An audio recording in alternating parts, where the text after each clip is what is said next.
আর্জেন্টিনার দলটা যেখানে দেখছি আমরা অবস্থান করছে তাদের টিম হোটেল, তারা প্র্যাকটিসে গেছে। আমরা যখন এসেছিলাম প্র্যাকটিস থেকে ফিরবে তখন দেখার চেষ্টা করব। আর্জেন্টিনার দল, তাদের অ্যাক্টিভিটিস, তাদেরকে কাছ থেকে দেখার জন্য এভাবে আর্জেন্টিনার দর্শকরা আসে।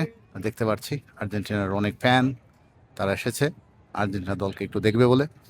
আর্জেন্টিনার ভক্তদের দেখতে পাচ্ছি, তারা প্ল্যান করছে, আলাপ করছে আর্জেন্টিনা দলকে কীভাবে ফলো করে। তাদের দেখুন থাকা খাওয়ার জন্য তাদের নিজস্ব ব্যবস্থাও আছে। এই যে একটা গাড়ি, এই গাড়ি দেখুন লিওনেল মেসি সহ দিয়েগো ম্যারাডোনা, মারিও ক্যাম্পেস, তাদের 3 বিশ্বকাপ জয়ী নায়কের ছবি। এই গাড়িতে তারা থাকেন। গাড়িটার ভিতরে দেখছি এখানে কি কি থাকে, ড্রাম, এখানে শোয়া ঘুমানো সব ব্যবস্থা আছে। একটা বেড আমরা দেখতে পাচ্ছি, সুন্দর একটি থাকার ব্যবস্থা। তারা এর ভিতরে থাকেন। ফ্রিজ আছে যেখানে তারা খাবার রিজার্ভ করে রাখে, যেহেতু গাড়ির মধ্যে অনেকদিন থাকতে হয়। এইভাবেই আর্জেন্টিনার ফ্যানরা তাদের দলকে সাপোর্ট দিয়ে থাকেন। আর brother, what's your name? Hernan Romero.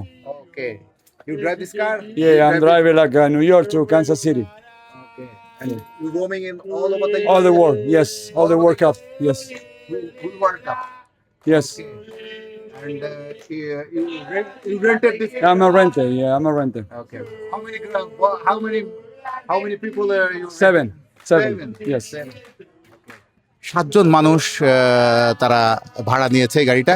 পুরো যুক্তরাষ্ট্র বিশ্বকাপ যেখানে থাকবে, পুরো বিশ্বকাপ তারা দেখবে।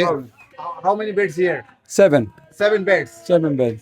ওকে, 7টা বিছানা আছে, থাকা খাওয়ার সুন্দর ব্যবস্থা আছে। এবং and 7 people that drive.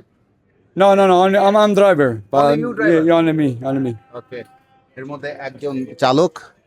এই গাড়িতে করে তারা ঘোরেন ফেরেন, পুরো বিশ্বকাপ ফলো করবেন।